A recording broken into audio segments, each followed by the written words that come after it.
శ్రీమాత్రే నమ. జయ గురు దత్తాత్రేయ నమ.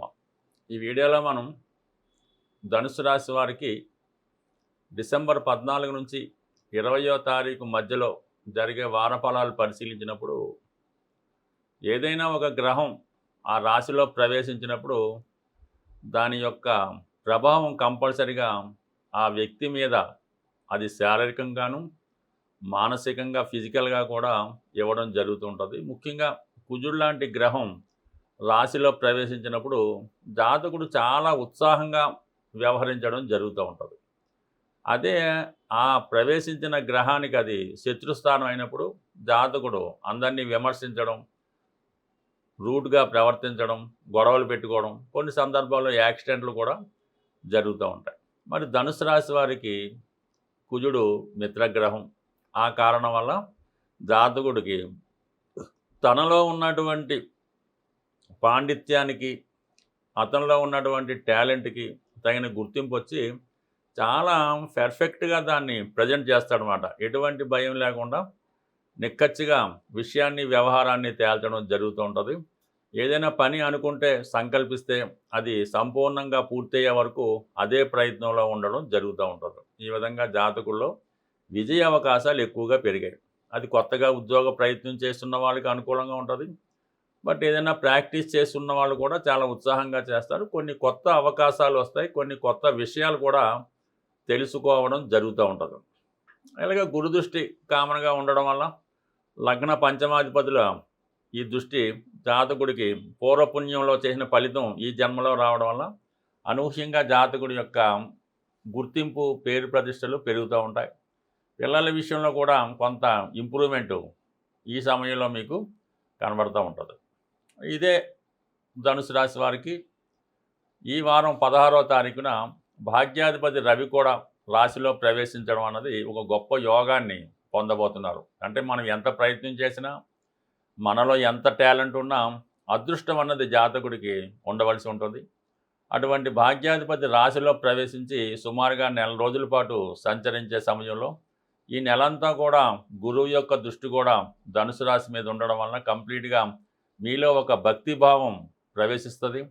ఏదైనా సంకల్పంతో మంచి ప్రయత్నాలు చేస్తారు. అలాగే దూర ప్రాంత ప్రయాణ అవకాశాలు కానీ, ఏదైనా ఒక నామినేటెడ్ పోస్ట్ కానీ, సంఘంలో ఒక గుర్తింపు కలిగినటువంటి హోదా, ఒక సన్మానమో సత్కారమో ఏదో ఒకటి మీకు లభించడం వల్ల చాలా వరకు మీరు సంతోషంగా, కాన్ఫిడెన్స్గా ఉండడం జరుగుతూ ఉంటుంది. అలాగే గవర్నమెంట్ పథకాలు ఏమైనా అనుకూలంగా రావడం, ప్రభుత్వం యొక్క వ్యక్తుల పరిచయం అవడం, ఇలాంటి గుర్తింపు కూడా రావడం జరుగుతూ ఉంటుంది.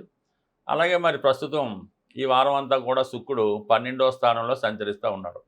సో దానివల్ల ఆల్రెడీ శుక్రుడు మౌఢ్యంలో ఉండడం వల్ల, లాభాధిపతిగా 1000 స్థానంలో ఉండడం వల్ల ఎంత డబ్బు రానివ్వండి వచ్చింది వచ్చినా ఖర్చు అయిపోతూ ఉంటుంది.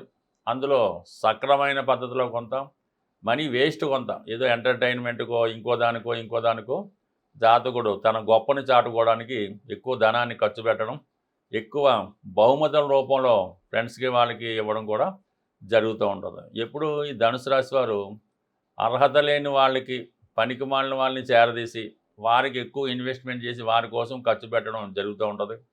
సో ఇది ఈసారి మీరు కొంతవరకు గమనించి ఈ వేస్ట్ ఆఫ్ మనీ కొంత తగ్గించుకోండి. మీలో ఉన్నటువంటి బలహీనతలు తగ్గించుకుంటే ఇప్పుడున్నటువంటి కీర్తి ప్రతిష్టలు మిమ్మల్ని చాలా ఉన్నత స్థాయికి తీసుకెళ్లడం జరుగుతూ ఉంటుంది.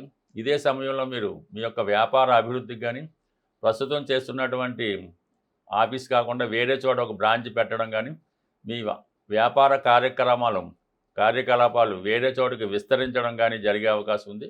బట్ ఏదైనా వృత్తిపరంగా కొంత ఇన్వెస్ట్మెంట్ చేయడం, ఎక్కువగా జర్నీ చేయడం జరుగుతూ ఉంటుంది.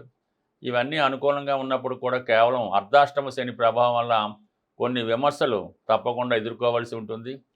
ప్రయత్నం అంతా చేసి ఫలితం చివరిలో కొంత నిరాశ నిస్సులు రావడం కానీ, ఎదుటివారి విమర్శకు రావడం కానీ, మీకే చేసిన ఫలితం అంతా వృధా అయినట్టు అనిపిస్తూ ఉంటుంది. బట్ ఏమాత్రం నిరాశ చెందకుండా ముందుగానే ఒక ప్లాన్ ప్రకారం ముందుకెళ్తే కంప్లీట్గా మీరు ఈ సమయంలో ఏదో ఒక గొప్ప విషయాన్ని మీరు సాధించబోతున్నారు. 10 మందికి ఉపయోగపడే విషయం కానీ, ఒక ఆధ్యాత్మిక సంస్థను కానీ, కేంద్రాన్ని కానీ స్థాపించి అది ప్రజల యొక్క సేవ కూడా చేసే అవకాశం ఉంటుంది. జ్యోతిష శాస్త్ర ప్రకారం పురాతన కాలంలో నిగూఢంగా కొన్ని రెమెడీస్, పరిహారాలు చెప్పడం జరుగుతుండేది.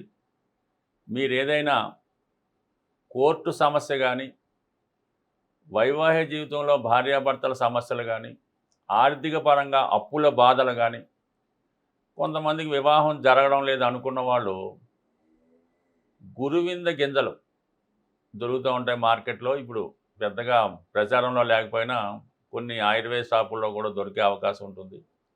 ఒక 11 గురువింద గింజలు తీసుకొని ఒక ప్లాస్టిక్ కవర్లో, అంటే బయటికి కనబడే విధంగా దాన్ని ప్లాస్టిక్ కవర్లో పెట్టి మీరు బయటికి వెళ్ళినప్పుడు దాన్ని పాకెట్లో పెట్టుకోవాల్సి ఉంటుంది. ఒక పెళ్లి సంబంధానికి వెళ్ళినా, ఒక అప్పు కోసం వెళ్ళినా, ఒక సెటిల్మెంట్కి వెళ్ళినా, కోర్టుకి వెళ్ళినా మీరు పాకెట్లో పెట్టుకుంటే అది మీకు కుజుని యొక్క అనుగ్రహం లభిస్తుంది.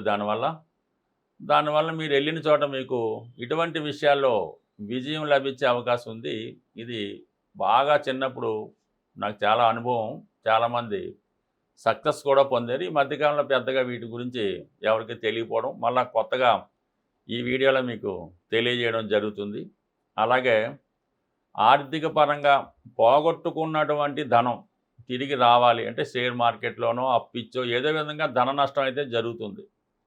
లేదంటే ఏదో కారణం వల్ల ఏంటంటే మీ భార్య పుట్టింటికి వెళ్ళిపోయింది, మీ పిల్లవాడు అలిగి ఎక్కడికి వెళ్ళాడో కనబడట్లేదు, రావట్లేదు, కమ్యూనికేషన్స్ లేవు, విదేశంలో ఉన్నాడు. అటువంటి వారు అంటే మనం పోగొట్టుకున్నది ప్రేమ అవ్వచ్చు, ధనం అవ్వచ్చు. గోమతి చక్రాలు 11 గోమతి చక్రాలు తీసుకొని శుభ్రంగా సోమవారం కానీ ఏదో రోజన్నా ఆవు పాలతో వాటిని శుద్ధి చేసి ఈ 11 గోమతి చక్రాలు మీ పాకెట్లో పెట్టుకోవడం కానీ, అది సమస్య దీర్ఘకాలంగా ఉంటే మీరు మీ క్యాష్ బాక్స్లో కానీ మీకు దగ్గరలో మీకు నిత్యం కనబడే విధంగా అవి దగ్గర పెట్టుకోవడం వల్ల దూరమైనది ఏదైనా, అది ప్రేమ కానీ, పిల్లలు కానీ, ధనం కానీ తిరిగి నెమ్మదిగా పొందే అవకాశం ఉంటుంది. అలాగే ఈ గోమతి చక్రాలతో పాటు మీరు ఏదన్నా మీకు చదువుకునే చోట, మీరు ఎక్కువగా ఉన్న చోట గోడ పైన ఒక స్వస్తిక్ గుర్తు వేసి దాని వంక తదేక దీక్షతో చూస్తూ అది మనసులో ఓం అనే ఓంకారాన్ని చేయడం వల్ల కూడా ఈ విధంగా పోగొట్టుకోవడం, అంటే దీనికి కొంత ఓర్పు సహనం అవసరం ఉంటుంది. ఏది పెద్ద తొందరగా 4-5 రోజుల్లో జరిగే పని కాదు. నమ్మకంతో చేస్తే మాత్రం కంపల్సరిగా మీరు పోగొట్టుకున్నది ఎంత దూరంలో అయినా తిరిగి రావడం జరుగుతూ ఉంటుంది. ఇది కూడా ఎక్కువ గతంలో ఈ గ్రామీణ ప్రాంతాల్లో కానీ, మారుమూల ప్రాంతాల్లో కానీ చేస్తూ ఉండేవారు. ఇప్పుడు అన్ని చోట్ల కూడా ఈ గోమతి చక్రాలు దొరుకుతున్నాయి కాబట్టి ఒక్కసారి ప్రయత్నం చేయండి. ఇంకొక ది బ్యూటిఫుల్ రెమెడీ ఏంటంటే, కొంతమంది ఏదన్నా ఒక బాగా మనోవిచారంతో ఏదన్నా ఒక గాలిలో ధూళో వాలింది, వీరికి ఏమైంది, ఎవరు ఏమైనా చేయించారా, ఎందుకు ఇబ్బంది కలుగుతుంది, లేదంటే ఏదన్నా అంటే తాంత్రిక శక్తులు ఏమైనా ప్రయోగించారా అన్న అనుమానం సాధారణంగా మీ కుటుంబంలో ఉన్నవారికి కనబడుతుంటుంది. అంటే వాళ్ళకి ఏదో రాహుదశ జన్మశనో కనబడినప్పుడు ఈ విధంగా చాలా నిరాశ నిస్పృహ మనోవిచారంతో ఉంటూ ఒక విధంగా టెండెన్సీ ఉంటుంటుంది. అటువంటి వాళ్ళకి ఒక చక్కగా విభూది, శివాలయంలో పూజ చేయని విభూతి తీసుకొని ఆ విభూది బొట్టు పెట్టుకుంటూ వాళ్ళ దగ్గర ఒక రుద్రాక్ష వాళ్ళ మెడలో ఎన్ని ముఖాలైనా పర్లేదు, 5 ముఖాలైనా పర్లేదు, ఒక మంచి మీడియం సైజు రుద్రాక్ష ధరిస్తూ నిత్యం విభూది ధరించడం వల్ల కేవలం కొద్ది రోజుల్లోనే, ఒక 18 రోజుల్లోనే అటువంటి వ్యామోహం నుంచి కానీ, నిరాశ నుంచి కానీ బయటపడడం జరుగుతుంటుంది. ఇవి ప్రాక్టికల్గా రుజువైనవి, నమ్మకంతో ఉన్నవి. ఇవి మళ్ళా ఈ గురువిందలు కానీ, గోమతి చక్రాలు కానీ, రుద్రాక్ష కానీ మంచి ఒరిజినల్లీ నమ్మకంతో ఎవరైనా గురువు దగ్గర తీసుకుంటే అవి మీకు సింపుల్గా పనిచేయడం జరుగుతుంది. స్వస్తి.